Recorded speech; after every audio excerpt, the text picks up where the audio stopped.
ایسے علم سے کیا فائدہ جو صرف مجھے فائدہ پہنچا رہا بس، اور میرے ذریعے دوسرے لوگ بنجر زمین کی طرح ہے، ان کو کوئی فائدہ نہیں پہنچ رہا ہے۔ نہیں، ایسے علم ہم کو نہیں چاہیے، ایسے علم سے ہمیں نواز، ایسا علم تو ہمیں عطا فرما جو مجھے بھی فائدہ پہنچائے اور میرے ذریعے دوسروں کو بھی فائدہ پہنچے۔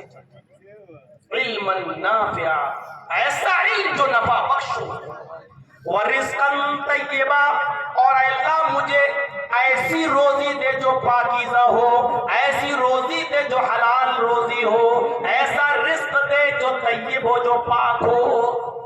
اٹھائیے، ہم ایک ہی چیز پر اگر اس کی تشریح کرنے لگیں گے تو بات بہت آگے بڑھ جائے گی اور رات بیتے گی، اس کے علاوہ کچھ نہیں۔ میرے بھائیوں، حضرت ابوبکر صدیق نے اپنے غلام کا لایا ہوا ایک لقمہ ہی تو کھایا تھا، جو بھی وہ لایا تھا، محنت کرتا تھا، مزدوری کرتا تھا، کما کر لاتا تھا، ابو بکر کھا لیا کرتے تھے، لیکن ایک دن اس کو کسی نے کچھ دے دیا اور لے کر آیا، ابو بکر نے کھا لیا۔ اس نے کہا روزانہ پوچھتے تھے، آج تو پوچھا ہی نہیں۔ کہا روزانہ تو محنت کر کے لاتے تھے، میں کھا لیتا تھا، آج بھی محنت کی ہوگی؟ اس نے کہا آج ہی تو محنت نہیں کی ہے میں نے۔ اچھا، تو پھر یہ کیا تھا؟ کہاں سے لائے؟ کہا میں نے کسی سے کہانت کری تھی، لقد تکہنت، میں نے کسی سے کہانت کری تھی۔ حافظ احمد ابن حجر نے فتح الباری کے اندر لکھا ہے کہ اس نے کسی اپنے دوست کی بیوی کا پیٹ دیکھ کر کہا تھا، 7-8 مہینے کا حمل تھا، اس عورت کے پیٹ کو دیکھ کر اس نے کہا اپنے دوست سے کہ بھابھی کو تو لڑکا ہوگا۔ تو اس نے کہا تمہیں کیسے معلوم؟ ارے میں بہت پہنچا ہوا بابا ہوں، میں بہت پہنچا ہوا ہوں، پیٹ دیکھ کر بتا دیتا ہوں اس میں لڑکی ہے کہ لڑکا۔ اور اتفاق دیکھیے 2-2.5 مہینے کے بعد اس کو لڑکا ہی ہوا۔ جب اس کو لڑکا ہوا تو اس نے سوچا رے اس نے تو ہمیں خوشخبری پہلے ہی بتا دی تھی لڑکا ہوگا، تو اس نے اسی خوشی میں اس کو کچھ کھجور، کچھ گفٹ، کچھ کھانے کی چیز تحفے میں دے دی تھی، وہی لے کر آیا۔ کہا ابو بکر سے اپنے مالک سے، آقا یہ وہی ہے جو اس نے دیا۔ کہا ارے ماں کے پیٹ میں کیا ہے یہ تو اللہ کے علاوہ کوئی نہیں جانتا۔ اس نے کہا یہ تو میں بھی جانتا ہوں کہ اللہ کے علاوہ کوئی نہیں جانتا۔ کہا پھر تم نے کیسے کہہ دیا؟ کہا میں نے تو دھول میں لاٹھی ماری تھی، میں نے تو ایسے اندازے کے مطابق کہہ دیا اور آج اس کو لڑکا ہو گیا۔ اس نے تو خوشی میں لا کے دے دیا، میں لایا، میں تو کھاؤں گا، آپ کو کھانا ہو تو کھائیے۔ ابو بکر صدیق نے کہا پانی لاؤ، پانی لایا اس غلام نے۔ ابو بکر صدیق نے اس پانی کو پیا اور حلق کے اندر انگلی ڈالی اور قے کیا، تھوڑا سا نکلا، پھر پانی پیا، پھر قے کی، پھر تھوڑا سا نکلا، پھر پانی پی، پھر قے کیا، پھر تھوڑا سا نکلا۔ اس وقت تک پانی پیتے رہے اور قے کرتے رہے جب تک کہ یقین نہیں ہو گیا کہ جتنا میں نے کھایا تھا وہ سب کا سب نکل گیا ہوگا۔ اور جب یقین ہو گیا کہ اب نکل گیا ہوگا تب کیا کہا اس غلام سے؟ حرام کا جو ایک لقمہ کھاتا ہے اللہ رب العالمین اس کے دل پر ایک سیاہ نقطہ بٹھا دیتا ہے، سیاہ نقطہ، ایک سیاہ رنگ کا دھبا سا ایک نقطہ رکھ دیتا ہے۔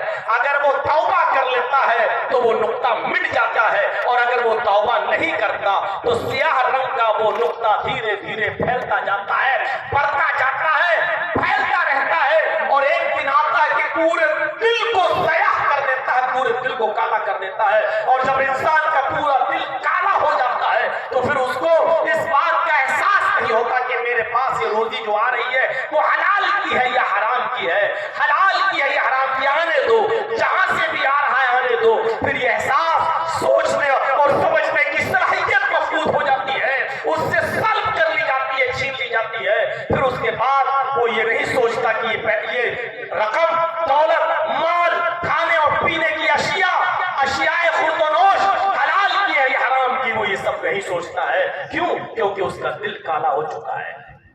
اس واقعے کی روشنی میں ہر مسلمان سوچے جو یہاں بیٹھا ہے، ہر مسلمان تصور کرے کہ ہم کیسے لگ رہے ہیں۔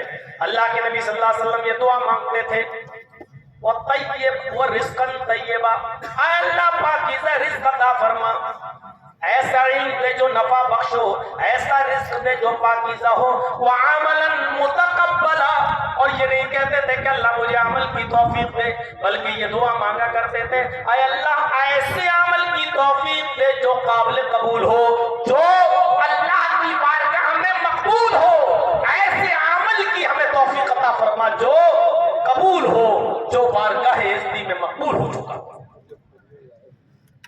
ہم میں اور آپ میں کس کو معلوم ہے کہ کس کی نیکیاں قبول ہو رہی ہیں اور کس کی قبول نہیں ہو رہی ہیں؟ کون جانتا ہے کہ ہم مسجد سے عشاء کی نماز پڑھ کے نکلے ہیں, یہ اللہ کے ہاں ہماری نماز قبول بھی ہوگی یا نہیں ہوگی, کون جانتا ہے؟ اس لیے یہ دعا بھی پڑھتے رہیے, وعملا متقبلا, اللہ ہم جو بھی عمل کریں ایسے عمل کی تو ہمیں توفیق عطا فرما. دنیا میں اٹل حقیقت ہے موت, جو کسی بھی صورت میں اس سے چھٹکارا نہیں مل سکتا. ہم اور آپ زندگی کی جس ٹرین پر بیٹھے ہوئے ہیں, سنیے, ہم اور آپ زندگی کی جس ٹرین میں بیٹھے ہوئے ہیں, اس ٹرین کا آخری اسٹاپ اس قبرستان ہے. جس ٹرین پر زندگی کی جس گاڑی پر بیٹھے ہوئے ہیں, اس گاڑی کا, اس ٹرین کا آخری اسٹاپ اس قبرستان ہے. یہ الگ بات ہے کسی کی اسٹیشن 2 دن پہلے آ جاتی ہے اور کسی کی اسٹیشن 2 دن بعد آتی ہے, کسی کا اسٹاپس 2 دن پہلے آ جاتا ہے اور کسی کا اسٹاپس 2 دن کے بعد آتا ہے. لیکن حقیقت یہ ہے کہ مرنا سب کو ہے, جانا سب کو ہے. اس سے بڑی حقیقت اور اس سے بڑی سچائی کوئی نہیں. اور یہ بھی یاد رکھیے, یہ تصور ذہن سے نکال دیجیے کہ مر جائیں گے, روح نکل جائے گی باڈی میں, دفن ہو جائے گی اور ہم مٹی میں مل جائیں گے. دنیا میں آج بھی دنیا میں کوئی ایک واحد ایسا مذہب نہیں ہے, ایسا دھرم نہیں ہے جو یہ مانتا ہو کہ انسان مرنے اور سڑنے اور گلنے کے بعد مٹی میں مل جائے گا اور دوبارہ نہیں اٹھایا جائے گا. کچھ چیزیں بدلی ہیں لیکن روح کو کوئی مردہ نہیں مانتا ہے. اتنا یاد رکھیے گا, ہمارا اور آپ کا عقیدہ ہے کہ روح باڈی سے نکلنے کے بعد علیین یا سجین کے اندر داخل کر دی جاتی ہے. نیک لوگوں کی روحیں علیین کے اندر اور برے لوگوں کی روحیں سجین کے اندر ڈال دی جاتی ہیں. قیامت کے دن اللہ رب العالمین مع جسم کی ہمیں اور آپ کو پھر اٹھائے گا. ہمیں اپنے عملوں کا حساب کتاب دینا ہوگا. یہ ہمارا عقیدہ ہے. ہمارے پڑوسی اور ہمارے برادران وطن, ہمارے بھائیوں کا عقیدہ یہ ہے کہ 7 جنم اسی دنیا میں آپ کو لینا پڑے گا. یہ آتما 7 جنم تک پیچھا نہیں چھوڑتی ہے. ابھی آپ اس جنم میں انسان ہیں, اگلے جنم میں کچھ اور رہیں گے, پھر ایک اور جنم میں کچھ اور رہیں گے, پھر ایک اور جنم میں کچھ اور رہیں گے. اور اسی لیے ہمارے ہندو بھائیوں کی یہاں جو پھیرے لگائے جاتے ہیں, مرد کا عورت کے ساتھ جو گٹھ بندھن ہونے کے بعد جو پھیرے لگتے ہیں اگنی کو ساکشی مان کر, وہ 7 پھیرے اسی لیے لگائے جاتے ہیں کہ ان کے ہاں یہ عہد کیا جاتا ہے کہ میں 7 جنموں میں تم میری بیوی رہو گی. اور بیوی یہ عقیدہ رکھتی ہے, آستہ رکھتی ہے کہ 7 جنم تک میں نے تمہیں اپنا پتی مان لیا. لیکن ان کے یہاں پر بھی یہ ہے کہ آتما اگر دنیا میں اچھے کرم کیے ہیں تو پھر سے منش اور انسان بن کر پیدا کیے جاؤ گے, اور اگر دنیا میں برے کرم کیے ہیں تو کتا بنو گے, بلی بنو گے, چوہا بنو گے, بندر بنو گے, چھچھندر بنو گے. یہ آستھا یہ عقیدہ ہمارے ہندو بھائیوں کے اندر بھی ابھی روح مرتی نہیں ہے. وہ آواگمن ہوتا رہتا ہے, اس یونی سے نکلی اس یونی میں, اس یونی سے نکلی اس یونی میں, اور پھر جب سب ہو جاتا ہے تو اس کے بعد ان کے یہاں پر بھی پرلے ہے, قیامت کا دن ہے.